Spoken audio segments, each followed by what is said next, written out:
Hello students, myself Hemlata Rathore. This is my third lecture of class 9 Geography chapter number 2 Physical Feature of India.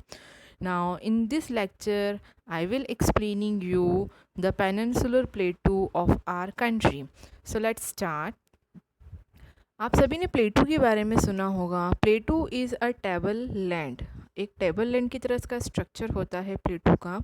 आपने previous classes में पढ़ा होगा. जैसे mountains होते हैं उसी तरीके से प्लेटूज़ की रेंज होती है, बट ये जो होते हैं शेप में एक टेबल लैंड की तरह होते हैं.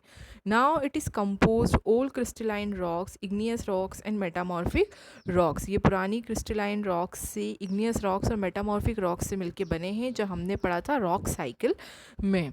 Okay, now are plateau divided into two broad divisions. हमारी कंट्री के जो प्लेटूज़ हैं वो टू ब्रॉड डिविजन्स में डिवाइडेड हैं.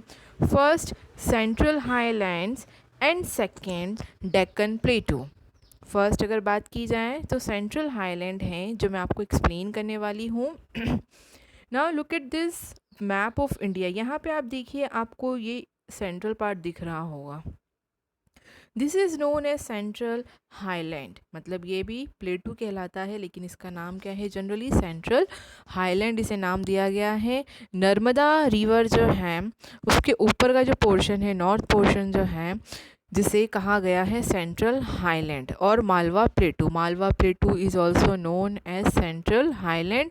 नाउ सेंट्रल हाईलैंड में के साउथ में विंध्या रेंज आती है. आपको दिख रहा होगा यहाँ पे विंध्या रेंज मैप में मैंने सर्कल करा है उसके अंदर. तो जहाँ सेंट्रल हाईलैंड है उसके साउथ में विंध्यास की रेंजेस हैं. और अगर नॉर्थ वेस्ट की बात की जाए तो नॉर्थ वेस्ट में आप लोग देखेंगे यहाँ पर आपको अरावलीज दिख रहा होगा. ये अरावलीज की रेंजेस हैं यहाँ पर. ओके, और नॉर्थ, ये आप देखिए यहाँ पे अरावलीज की रेंजेस आ गई हैं. और इसके और वेस्ट में ऊपर जाएंगे तो यहाँ पे हमारा क्या आ जाता है? डेजर्ट आ जाता है. तो ये सेंट्रल हाईलैंड्स के वेस्ट में आता है. ओके, फिर सेंट्रल हाईलैंड्स जो हैं रिवर्स के लिए भी जाना जाता है. यहाँ से कुछ रिवर्स हैं फ्लो करके नॉर्थ ईस्ट में जारी हैं, जैसे चंबल आप देख सकते हैं. यहाँ पे ये चंबल मैंने एक पॉइंट लगाया है, चंबल दिख रही हैं. सिंध, बेटवा, केन, ये सारी रिवर्स जो हैं सेंट्रल हाईलैंड के साउथ वेस्ट से होती हुई ये नॉर्थ ईस्ट में जा रही हैं.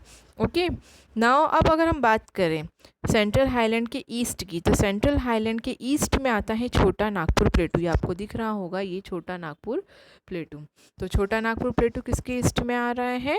सेंट्रल हाईलैंड के ईस्ट में आता है. और इस छोटा नागपुर प्लेटू से जो रिवर निकलती है उसका नाम है दामोदर रिवर.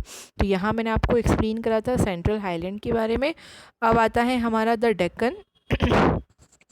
डेक्कन प्लेटू. तो आप देखिए यहाँ पे ये डेक्कन प्लेटू लिखा हुआ है.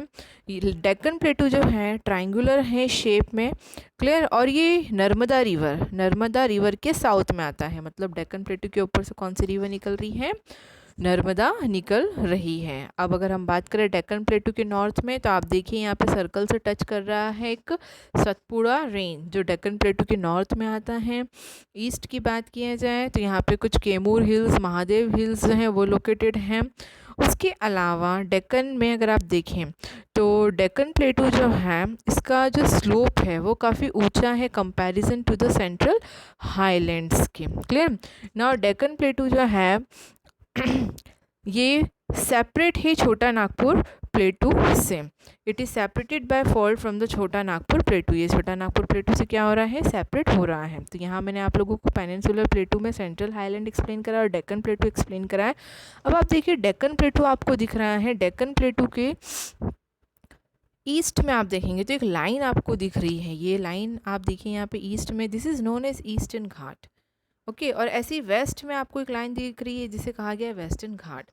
तो डेक्कन प्लेटू के ईस्ट में ईस्टर्न कोस्ट आता है, मतलब ईस्ट के समुद्र तट आते हैं जहाँ पर ईस्टर्न घाट्स पाए गए हैं. और ऐसे ही डेक्कन प्लेटू के वेस्ट कोस्ट में, मतलब वेस्ट के समुद्री तट पे वेस्टर्न घाट्स पाए गए हैं. तो इन्हें ईस्टर्न घाट्स और वेस्टर्न घाट्स कहा गया है. मतलब डेक्कन प्लेटू की दोनों साइड्स में आपको देखने को मिलेंगे ईस्टर्न घाट्स एंड मतलब एक साइड पे eastern Ghat and then second side पे आपको वेस्टर्न घाट्स देखने को मिलेंगे। नाउ ये घाट्स जो होते हैं इनकी भी हाइट्स होती हैं, ये भी काफ़ी ऊंचे होते हैं। तो अब अगर ईस्टर्न घाट और वेस्टर्न घाट्स की बात की जाए तो दोनों में सिमिलैरिटीज़ तो नहीं है, डिफरेंसेस देखने को मिलेंगे। जैसे western Ghats are higher than the eastern Ghat, eastern Ghats के जो घाट बने हुए हैं वो उतने ऊंचे नहीं हैं जितने कि वेस्टर्न घाट के हैं। जैसे वेस्टर्न घाट में आपको 900 मीटर से लेकर 1600 मीटर तक के घाट्स देखने को मिलेंगे बट ईस्टर्न घाट में यहाँ पे 600 मीटर समथिंग ही हमें घाट्स देखने को मिलेंगे। ओके, ना वेस्टर्न घाट्स में कुछ फेमस हाईएस्ट पिक्स पाई जाती है। मतलब अगर ये घाट है, ऊंचाई वाली प्लेसेस हैं, तो ऑब्वियसली यहाँ पे भी सबसे ऊंची जगह होती हैं। जैसे हम वेस्टर्न घाट की बात करें तो वेस्टर्न घाट में कुछ हाईएस्ट पिक पाई जाती हैं, जैसे अनाई मोड़ी। अनाई मोड़ी जो है उसकी जो माउंटेन्स की जो रेंज है, जो घाट्स की जो रेंज है वो है 2695 मीटर्स। ऐसे ही आता है डोडार बेटा 2637 मीटर। तो ये तो थी वेस्टर्न घाट्स के घाट की हाईएस्ट पिक्स। ऐसे ही आता है ईस्टर्न घाट्स में भी कुछ हाईएस्ट पिक हैं, जैसे महेंद्रगिरी 1501 मीटर ईस्टर्न घाट की सबसे हाईएस्ट पिक में आ रहा है। उसके अलावा ईस्टर्न घाट में शेवरॉय हिल्स, जावादी हिल्स ये भी यहाँ पे पाए जाते हैं। Now Ghats are also famous for hill stations like Ooty, Kodaikanal, ये कुछ फेमस हिल स्टेशंस हैं यहाँ पे पाए जाते हैं।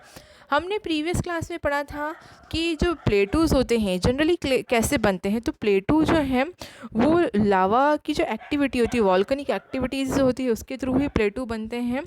ठीक है, इग्नियस रॉक्स और मेटामॉर्फिक रॉक्स से बनते हैं ये। पर जनरली प्लेटूज़ पे जो सबसे ज़्यादा सॉइल पाई जाती है वो सॉइल है ब्लैक सॉइल।